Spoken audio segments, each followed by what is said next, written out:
As long as my hair's good. Yeah, mine too. Hey guys, welcome Team Sailors, Team Waves. I'm here with Kevin Mitchell today. Kevin was kind enough to sit down and give us some time. Last year he came into our panel discussion. This year obviously things have changed. So anyway, we're just going to kind of chat with Kevin. He's an information technology pathway, and we're going over that this week. So we'll start there. So Kevin, thanks again for your time. You're welcome. Thank you. For my first question, how did you get into the field of technology? Is this something you've always been interested in, or how did you get here? Sure. Probably the very, very beginnings go back all the way to when I was a young child. My father was an electrical engineer, and he was also a ham radio hobbyist. And so I grew up sitting at what we called the radio station desk in the basement with electronic parts all around me. So that kind of electronics in general and communication stuff was just always a part of my being young. And as I moved through school, I had one electronics teacher in my high school that really took to me, and I worked for him for a while doing sound system installs and that kind of thing. And I just really gravitated toward it constantly throughout my life. Okay. So throughout school then, was there a subject you were strongest in, or were you like a math science guy, or was it more of a engineering, or some of like the trades or shop class? Right. What was your... It's an interesting thing because I was not the super great student. I wasn't the straight A student. I was often kind of bored with a lot of things, but I was very good at geometry. I was not very good at algebra, which is kind of funny. My sister was good at algebra. I stunk at it, but I did geometry and trig and those kinds of things very well. And then I took electronics and drafting classes, and those I excelled in quite a bit. And then I had limited shop experience at wood shop we had. I didn't take any of the other kind of trades classes because I was on my path that we had decided, myself and my parents were largely influential, was intended to be college prep for engineering. Okay. That didn't work out quite in the end. So I had mostly your core classes through there, but I did do the electronics and the drafting and wood shop and those kinds of things. And all of those different things always have intrigued me in mixing them together. Nice. I know in your line of work, because I know you've done a lot of different things, there's probably no typical day for you. Yeah. But let's just say, like, what are some things, like if I needed some work done in a building, and we're in the museum now, like what do you do here, or what do you do at Fundamentals Technologies, your company? If someone calls you up and, what's the most prevalent thing you do? Sure. So I am fairly diverse at Fundamental because we do offer a few different things. I do sound and light production for theater type, show type stuff. I also do regular IT, computers, workstations, network cabling, that kind of thing.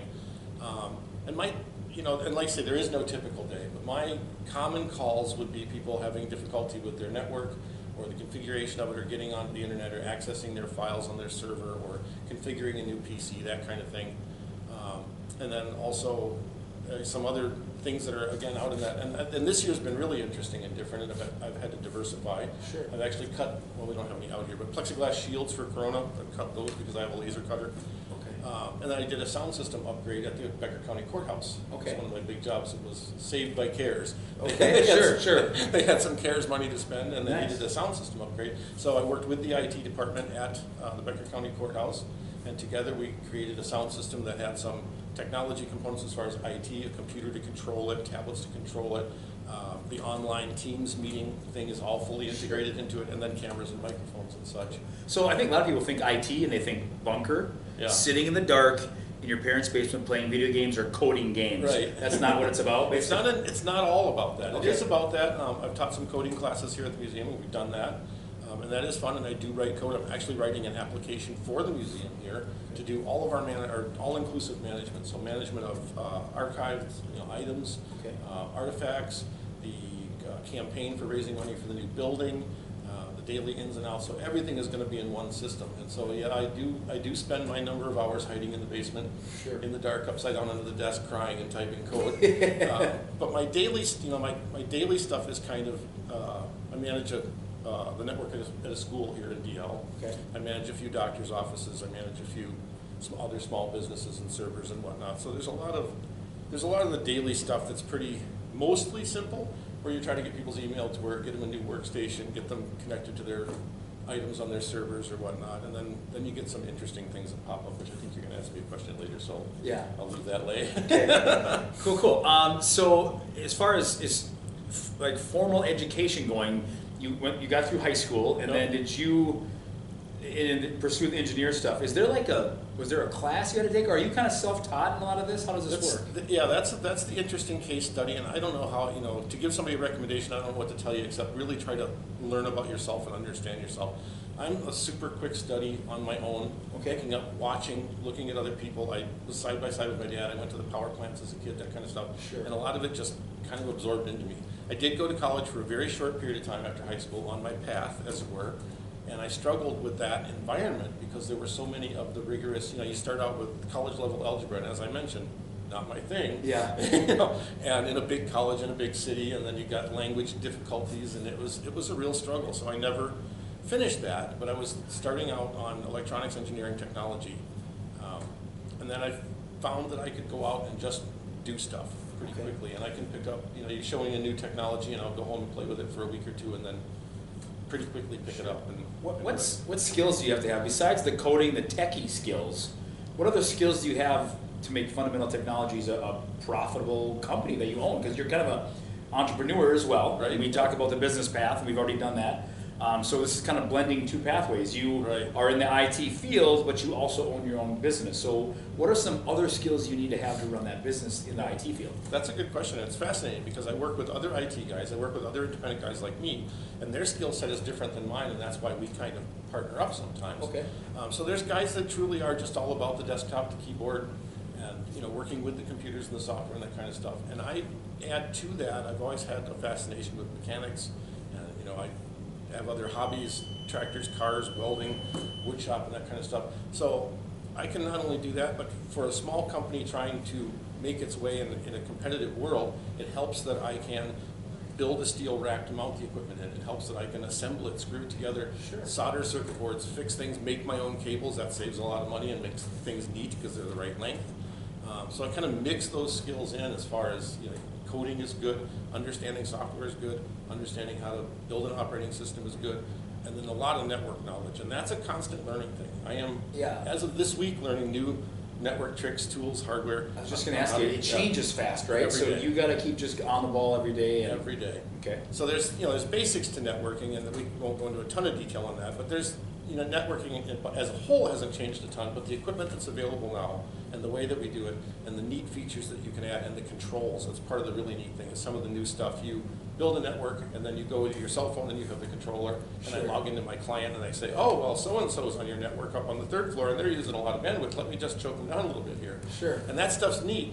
But last week there was a controller update rollout, and every one of us that works with that system opened it up and we're like, well, that's different. Sure. So I had a busy week. Another learning curve. So I'd imagine that. So what is?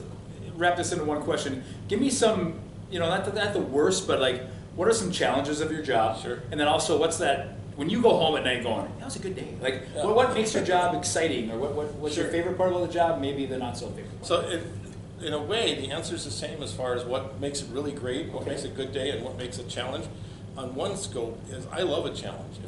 If there's a problem and it's interesting and it's new and nobody's seen it, and you can chat amongst 3 of us and we're like, I don't know, and you dig into it. If I can solve that in what my mind considers a reasonable time, that's like a challenge success. Cool.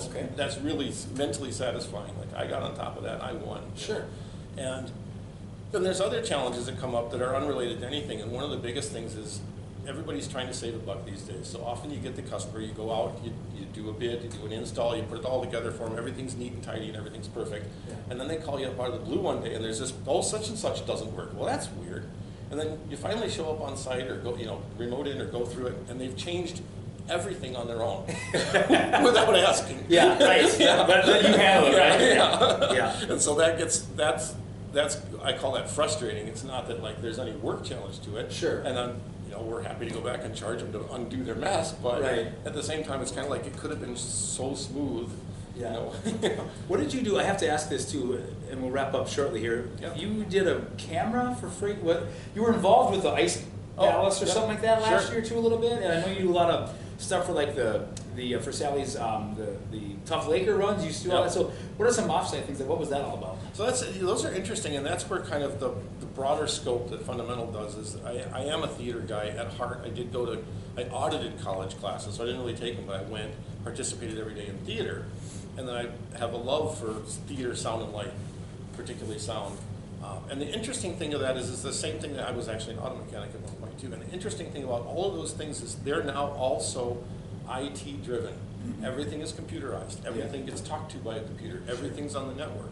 Well, video's done the same thing. So for the Ice Palace, I set up webcams so that you can live view the Ice Palace and the goings on the beach and that kind of stuff. Yeah. And that's all networking. It's all IT, switches, routers. Learning these new pieces of network hardware has made that so much easier and better. Nice. So they integrate.